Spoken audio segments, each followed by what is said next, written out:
Hello and welcome to the I Can Do podcast with Benjamin Lee. We're here to talk about tips and strategies to have an I Can Do mindset when it comes to faith, family, fitness, and food. Let's go. Here's your host, Benjamin Lee.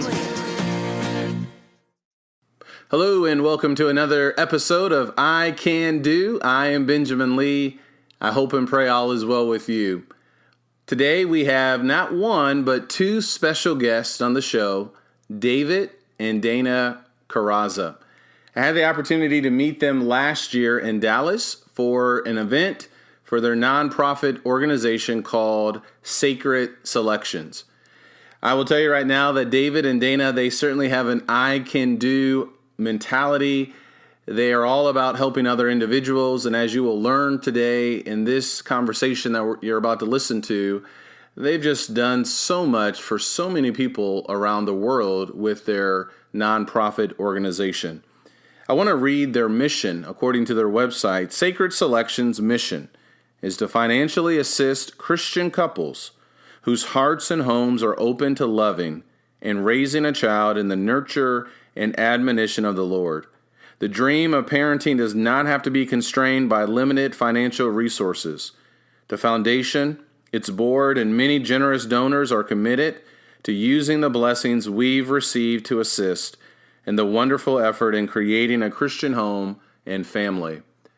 One of the things that really stood out to me with David and Dana is their determination and passion when it comes to helping children find families.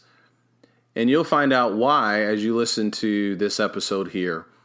My hope and prayer is that by the time you get done with this episode, that you will be motivated, that you will be encouraged to donate, to assist in some shape or form with what David and Dana are doing with Sacred Selections. They are doing something really great, and I hope and pray that they will be able to continue to do this for years to come. Enjoy the show. Here we go. David, Dana, welcome to the show. Thank you. Great to be here with you, Ben. Yeah, how are you guys doing? We feel so blessed. We got here to Murfreesboro, Tennessee on January 24th, and we have loved every single minute of it. It's just been great to be here. Yeah, I bet. How's that been? How's it been different compared to when you guys are in California? Rain. Yeah, a lot of rain. Yeah. It's funny. In California, from mid-April through October, the only thing you look at in terms of the weather is how hot is it going to be today. And here, you're checking the weather about every 2 or 3 hours. It's a lot more unpredictable here. Well, it's been so much fun. We bought the house next door to our son and his wife and 3 kids. And then we brought Mama from California, who's 91, and she'll tell you 91 and a half. So our son has 2 acres and we have 2 acres. So we say we're the 4-on-4 family. We're 4 generations living on 4 acres in Tennessee, and just It's wonderful. It's like my daughter just walked in with a bouquet of irises from their garden to have for tonight. It's just constant family, and it's wonderful. Yeah, I bet. Well, praise God for that. That's fantastic. Well, I know you guys have a very busy schedule, so I really appreciate you being on the show. I had the opportunity to meet you guys last year in Dallas at one of the Sacred Selections dinner fundraisers. And that was my first time being there, and I was really blown away just seeing the passion that the both of you guys have for what you're doing. I know there may be some who are listening who may not be familiar with Sacred Selections. So can you tell us a little bit about it? Well, I love children. And if we want to go all the way back to the beginning, when my mother was pregnant with me, the doctor told her to abort me because she would surely die.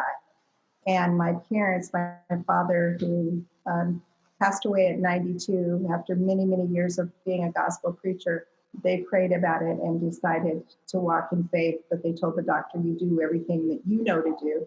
And I was born in a little bitty mining town in New Mexico called Silver City. So not the heart of, medical greatness. And I survived. and because my parents said no to abortion. Wow. So I always knew this story, and that's that powerful thing to have on your heart, to know that, back in the 50s, I was born in the 50s, you did everything your doctor said. Yeah. And they went against that and went on faith. So you fast forward to marrying David, who I always say he's medicine, I'm not. I married medicine, and we own this medical laboratories, and we would see girls come in for, we did $10 pregnancy tests. That was before all these home kids. And when the girls would want written confirmation, David would say they're going to go for an abortion. And that would go all over me. And I remember the very first girl that came in and asked for that. And she was a professional. She was 28. This was not a teenager. She worked at Intel. She had a little business suit and a ponytail. And I'll never forget her walking out of the lobby of our lab with that paperwork and knowing that she was going for an abortion. And that just went all over me. And that was 1992. So I've always tracked how old would that child be? Well, today it would be 28. And so we said, we've got to do something. And if you say no to abortion, you must say yes to something else. I mean, that's just the way the world goes. You say no, it's a check and balance. And the more we got into it, and we started working with Christians who wanted to adopt, and we started working with girls who wanted to choose adoption for their babies, we said, okay, this is it, it's adoption. And then it kept morphing and morphing. And then we had opportunity with a lot of Christian families who said, we want to adopt, but we don't have, at that time, just the attorney's fees were $10,000 to $20,000. And I said, we need to set up a separate from the church, a 501c3 where people could freely give, get the tax credit, and know that all the money would go for these adoptions, which is a great idea. But if you don't have money, you got nothing. So we worked on it, and we even got a board together. And one of our good friends from college, we got reconnected through him by way of God. And we asked him what type of law. One night we were telling him what we were doing, and he said, well, I do work where I set up nonprofits. And I was like, I said, you had no idea what you just volunteered for. I gulped and I said, okay, Kevin, how much? And he said, oh, for you, Dana, it would be free. So they've continued to do all of our legal work for free and set us up. And it's been a real blessing. But still, we didn't have the money for the first adoption. And then LabCorp came into town, which is the largest lab in the world now. And they bought us out. That was in 2006. Okay. And we finally had the money, and David and I went away for a little vacation for a few days. And the more we talked about the resource that God had blessed us with, I just said, let's go home now. Yeah. We got to get to work now because there are babies who are waiting now. So we went home and we started working, and, God just started opening door after door after door. So I always say, if you make a promise to God, watch out, because he's going to hit you with everything. And sometimes it comes really fast and you're gulping for air. Right, David? Yeah. So we actually set up, we incorporated in 2004. That's when this attorney friend of ours who got us, got our 501c3 status, but we were still busy running our medical lab. And so when we sold it in August of 2006, just all of a sudden, up until then, our life was pretty prescribed. I got up at 5 a.m, I worked until midnight, and I just did that almost 7 days a week. And so all of a sudden, all that went away. And I was 52 at the time, and it was kind of like, gee, what are we going to do now? Yeah. and so, after we kind of decompressed a little bit, we talked about that, Dana had this vision of, bringing the two stages of life together, young people who would like to give a child a home, and then people, not necessarily older people, but people who had already kind of raised their kids, but they had financial resources. Her vision was bring the family and the money together so that a child can find a home. And so when you run a business for 25 years, you learn a lot. And so our vision was to, God had blessed us with this opportunity. We had time, we had some resources. So we wanted to take all of the things that we had learned running a business for 25 years and put it to more directly to work in the kingdom. And Dana had the vision, and I said, look, let's just start another business, but this time it's going to be the Lord's business. Yeah. Right. Yeah. Which is the bet. Yeah. Yeah. That is and so powerful, we actually got started officially. We got started in February of 2007. And we set up a little card table. We got set up a card table in front of the bookstore at Florida College during lectures week. And we had some brochures, and we just kind of introduced this whole idea to the world. And we had no idea where this was going to go. Yeah. And, so here we are 13 years later, and, God's people are amazing how they've responded to this. I mean, just amazing. Truly did in the beginning, with an average adoption being 30 to 50. That's 5 children in our lifetime. Wouldn't that be amazing? And then God slapped me in the face and said, yeah, watch this. And now we're at 352. Wow. From countries around the world and America, from birth to 17. I mean, it's everything. And 33 of these kids, now that they've gotten older, have been baptized. Yes, and that's the magic number. Yeah, right. Yeah, that's so fantastic. Let me ask you, and that was one of the things that just really stood out to me at the dinner, just seeing the passion and the tenacity that you both have, really going after this. What kind of fears did you guys have, if any, when you finally got this started in 2007? Because just looking at it now, 352 souls that have been impacted. Walk us through a little bit. What were some of those fears, if you had any, when you guys first got started? That's one thing that you get used to dealing with.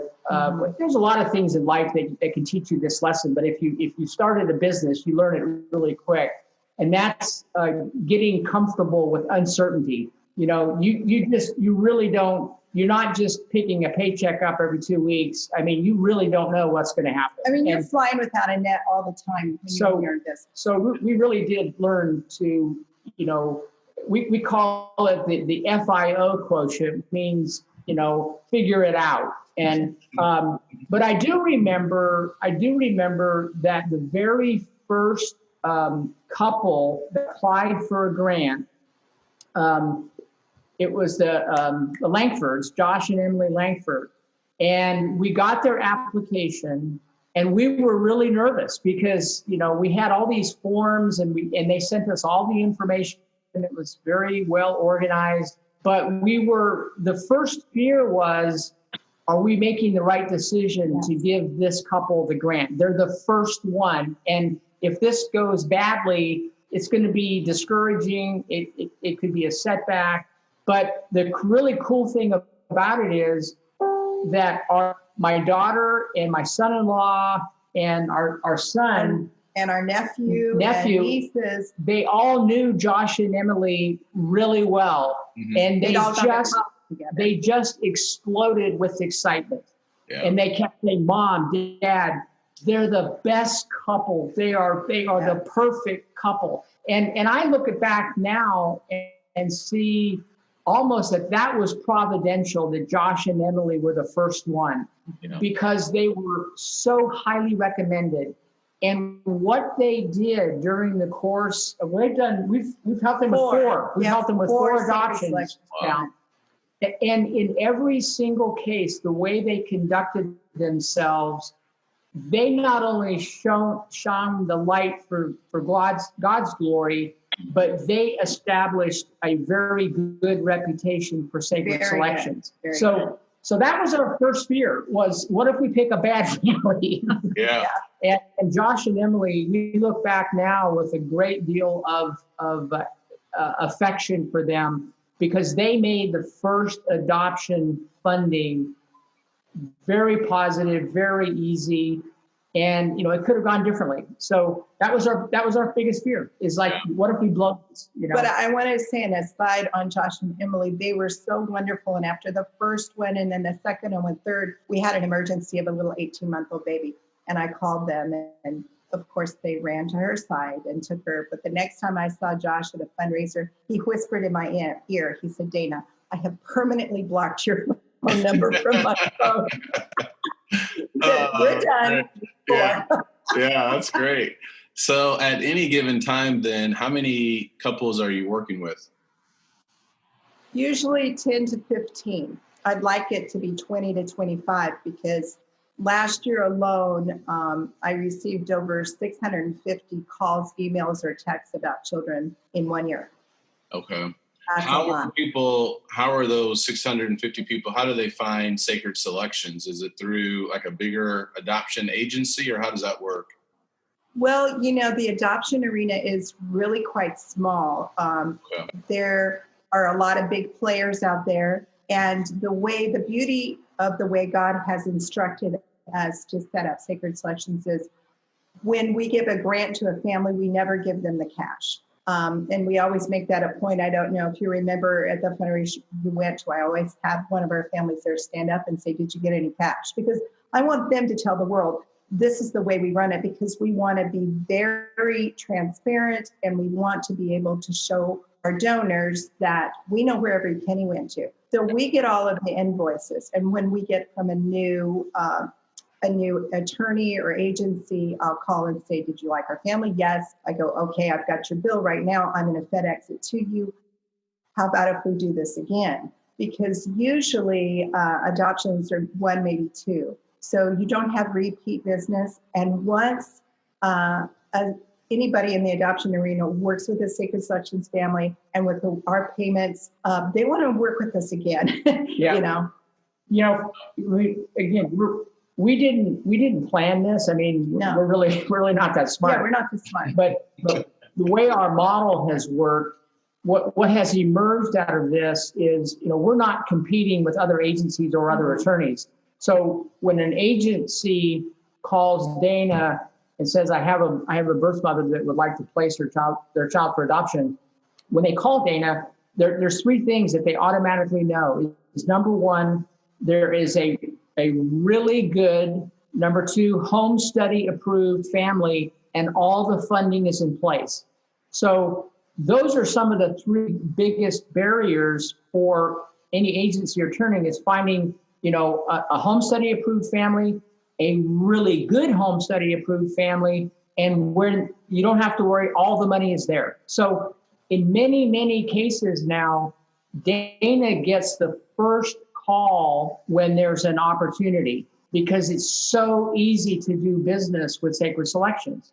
And they love our families, and we get calls all the time with, I'll never forget one we got from an agency in Alabama that called and they said, "We hear that you help with difficult situations," because our families have adopted every child with just about every physical abnormality you can think of. Mm-hmm. And I'm overhearing the phone call, and she says, "Hi, this is Dana," and he's responding back, kind of whispering, and she said, "Are you okay? Are you okay to talk?" And he goes, "Yeah, I'm in a duck blind." he was out duck hunting, and he still picked up the phone. He took her call. I know. And I said, "But you put my call." And he goes, "Well, I know you only call if it's important, and I wanted to be here for you." Well, you just get that. We had one situation where on a Friday at 5:00, I got a call from a social worker who said, "I'm going to remove a child from a home. Mm-hmm. If you have another Sacred Selections family who can adopt this family, be ready to go here in town with certification with an attorney before 9:00 on Monday, you can have this child." Yeah. This was the social worker we'd worked with before, and she knew if she removed the child would go to the state. But she said, "I'll give you 48 hours. Mm. Well, as God would have it, we had a family, and we just told them, I said, "You got to move fast. Just start driving west." And they go, "Tell us where we're going." I said, "We'll talk on the way. Just get in the car and start driving west." They got there in time. They were there, had all their credentials. I had my attorneys call, get in, everything was done. And that night, the social worker said, she said, I have never in my life seen anybody do anything so fast. She said, this is incredible. And I said, yeah, this is God. And she said, well, it has to be, honey, because you can't do this. And I said, I know I can't. I said, but to make it even better, my attorney that was in the state was in Bermuda on vacation. But she took that call and made all those connections and called the judge to stay everything so that we could get moving forward. So, yeah, there are some unbeliever warriors that work for us and help us because they believe in us and they love our Pick and Selections families. Yeah, well, you guys are doing great things for so many people. I'm always curious. You guys have been doing this since 2006. Were you guys working together in the lab prior to this? I was like, oh, yeah. So I wanted to ask you a couple of questions about that. We only have a few more minutes left. Give us some insight, give us some tips how you two have been able to work together so well. You know, sometimes you hear husbands and wives and, you know, they just don't seem to be able to work in a work type setting. How have you guys been able to make it work? We laugh a lot. Yeah. He's got a great sense of humor. We both can make fun of ourselves. It's nothing. Yeah, I always say a sign of a good marriage is a scarred tongue. You just learn to bite it. You know, it's not easy, but it sure is rewarding, and it's wonderful. And David took a job after we had sold the lab with a hospital, and I said, "Do you realize it's the first time in all your years of marriage we celebrated our 40th wedding anniversary this year?" And I said, "I don't know who you're working with. I don't know. You know, that was kind of weird, but it was." There were many times, I'm sure, for both of us that, I mean, I remember specifically thinking when times were, I mean, really bad. I mean, there's been points where we almost lost everything, you know, more than once. But I can tell you many times that the only confidence that I had that we were going to make it was because Dana loved God more than she loved me. You know, fantastic. Yeah. That's a powerful thing. Something good. Yeah. Well, yeah. What a blessing. Yeah. It is. It's the greatest blessing. Plus, we were surrounded. My parents were the first ones to donate to Sacred Selections. They were also very supportive of us during this time. My father had 3 forms of cancer, but still lived to be 92, lost a kidney, and he and Mom lived with us for many years. And during that time, they were so steadfast in prayer for us that we both feel like they were an integral part of our success. And they were married almost 70 years. So. Wow. So, you know, right now, you know, Ben, what you're doing, giving us this opportunity to, you know, share our story on your podcast is more valuable than you probably realize. Yes, very valuable. Because of this whole, you know, coronavirus pandemic situation that we're in. You know, we've been really struggling for ways to keep ourselves, you know, out there and keep ourselves visible across the country. When all this started to happen at the beginning or middle of March, we had like 6 events that were supposed to be, they were some of our biggest events of the year, you know, traditionally, and they all just went away. And so we thought we could easily be facing a $350,000 to $400,000 shortfall in our typical revenue from March through the end of June, which translates into 15 to 20 children. Yeah, and I cried all night. So I was turning situations away because we didn't have the money, and it was So this was another thing where lessons that we had learned from running our business is, you know, you hit crises all the time. I mean, there are things that just, you know, sometimes they call them black swan events, and it's where you have to just not panic and say, just start thinking, what can we do? And so we started with the fireside chats. You know, that was within 48 hours of all this falling apart. We thought, okay, what can we do? Yeah. So the idea was not necessarily to raise a lot of money, but we can't go dark. We have to be, our message still has to be out there. And the really cool thing about the fireside chats is our supporters started piling on with their own ways to improve it. Mm-hmm. And turned the fireside chats into $10,000 of donation. Wow. And what's interesting is all of the people who had planned, they had worked all year long to put on these big in-person events. And in matters of 2 weeks to maybe a month, they had to completely turn around and do a virtual event. Yeah.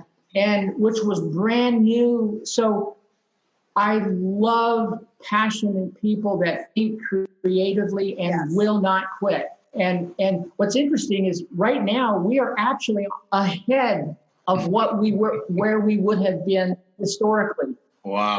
And that's a testament not only to these people who won't quit, but it's a testament to these donors who are continuing to support this. Mm-hmm. The other thing I say is it shows that the brethren will pay a premium not to have to see each other. That's what it's really all about, huh? Yeah. But, I want to share with you one more poignant story as far as what's going on right now. Because of what David was saying, when you get out there and what does God say, but say my name, say my name. And that's the same way in what we're trying to do. And through one of these podcasts, somebody shared our story with somebody, and they called us one afternoon and they said, you need to talk with this man. And he's very ill. And he asked what we were going to do with the money and what we do this. And we're, like I said, we're very transparent. David and I don't take any money for this. We run it out of our home, this is my iPhone. That's everybody's phone, that's it. And when we told him, he said, okay, I'm going to send you a big check and I'm going to put you in my will. And I'm going to instruct my children to follow. Mm. So, that changes you. That changes you and humbles you, because this is a man who's facing certainty, and he is taking his time to help others. And he immediately sent us a check, and we immediately put it to work, and we sent him pictures of the baby and the family that he helped. We don't give out names. We keep our generous benefactors anonymous. And they sent him pictures, and just were humbled so much that somebody would help them in an emergency situation. Mm-hmm. So it's that cycle that keeps going. And he wrote me back and he said, thank you. I mean, he was in the hospital on his phone texting us. Wow. What a blessing. Yeah, God bless him. Yeah, the reason that we came out here, we've been planning this move for about 3 years now. And we came out here because over the last 13 years, on average, we make 20 to 25 trips a year to this part of the country. And every time you fly, every time you fly from California, it's at least a 10 to 12 hour day. And that's just getting to be old. So we wanted to get closer to where we work, so to speak. And then the other thing was, our focus now is to establish the foundation so that it can outlive us. Mm-hmm. And so we are very much focused now on legacy planning. And part of that is meeting people and getting to know people that can be the next generation to run it. And so being here is part of our legacy planning. We have put in place some financial models that we hope will start to give Sacred Selections an operational budget.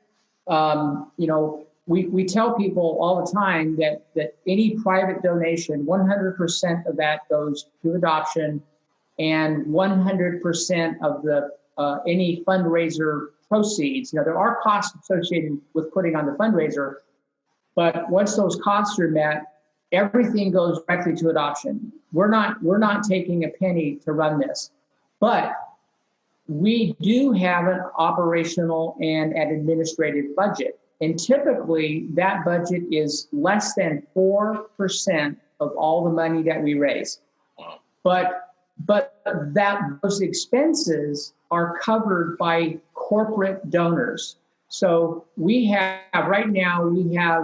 Tech South from Birmingham. We have the Heirloom Companies from North Carolina. We have One Stone from Bowling Green. We have Griffin Solutions, and we have my daughter's company, CC My Admin, who are giving us donations, but they're also giving us permission to use those donations to cover our operating costs. So one of the things, and that's been what we've been doing that now for 3 years.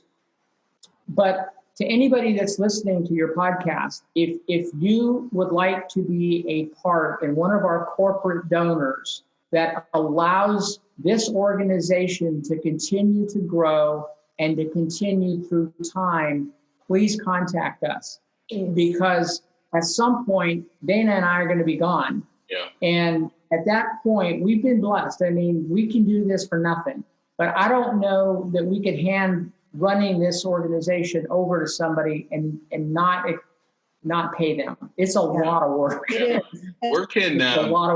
Where can people find you? I know we're about out of time. Where can people find you if they want to help, if they want to donate? Well, give them your phone number. Yeah. 916-770-0336. But our webpage is sacredselections.org. And it has our address, more phone numbers, everything that they need. And we would love to hear from them. Yeah, so we have, basically we have the general funds where people donate from the events, and that 100% of that goes to adoption. And then we have corporate donors that give us money, and they give us permission to use that for covering our operating costs. But, again, less than 4% of your gross revenues is a pretty effective model. And the biggest reason is, two biggest reasons. One is we have no paid staff, and two, we have no physical overhead. I mean, in terms of a building or an office, it's literally runs out of our kitchen table. But Ben, if Sacred Selections were to die with us, that we wouldn't have done it right. And so we're actively looking for people who would want to be a part of this going forward, as well as actively looking for people who would like to add to our endowment to keep it so that people can get paid. And there's no reason why they shouldn't get paid. But for years and years and years, the church has set up to where, you can't take church funds, which I totally agree. Yeah, we don't never taken. We've even sent checks back from congregations that tried to send us money, and we just have that conversation and said, we can't do that. But we built the model. God has built it for us, that we show how this can run effectively. So we just need your help getting the word out there. Yeah. Well, go ahead. Well, I just, at this point in our life, I read the opening verse in Joshua when God is speaking to Joshua. And he says, Moses, my servant, is dead. Now, therefore, go. Right? Yeah. At some point, Dave and Dana are going to be dead, but keep this going. This is not about... We're looking for Joshua. That's what we're doing. We're looking for Joshua. Yeah. This is about us. This is something that God has always expected his people to do, is to care for the fatherless. Yeah. And so there's no reason that it should quit when we're gone. Yeah. Well, you guys are doing great work, and I know you guys have impacted so many lives, and just going to one of the fundraisers and learning more about you guys has just been a blessing for me. And we have a lot of friends who have been positively impacted by Sacred Selections. So thank you so much for what you're doing and your time. I know there's another event that you guys are getting ready to have. So I really appreciate the time, and I'll do my best to spread the word here, and we'll try to get this out to as many people as possible. But God bless you both. Final word for the audience. Well, keep us in your prayers. This is, there's so many things that you can do. Not everyone can adopt. Jesus said one time, take heed that you do not despise one of these little ones. And one of the meanings of despise is to count of no value. You can do something to show that you value the life of a child, especially one that needs a father. Amen. And whatever it is, don't walk past the opportunity. Yeah, don't walk on the other side. And if you're looking for ideas, call me. I'll plug you in, because there's lots of work that needs to be done. But we know this is God, and we appreciate your prayers, because the devil doesn't like what we're doing at all. And he's putting up more and more roadblocks every day, because he sees this success. And he knows that these children, if they get into Christian homes, are become great warriors against him one day. So he's after us. Yeah. And we need your prayers. Thanks so much, Ben, Yeah, for doing thank you, that. Ben. All right. We'll be All right. back for you, and take care, and God bless.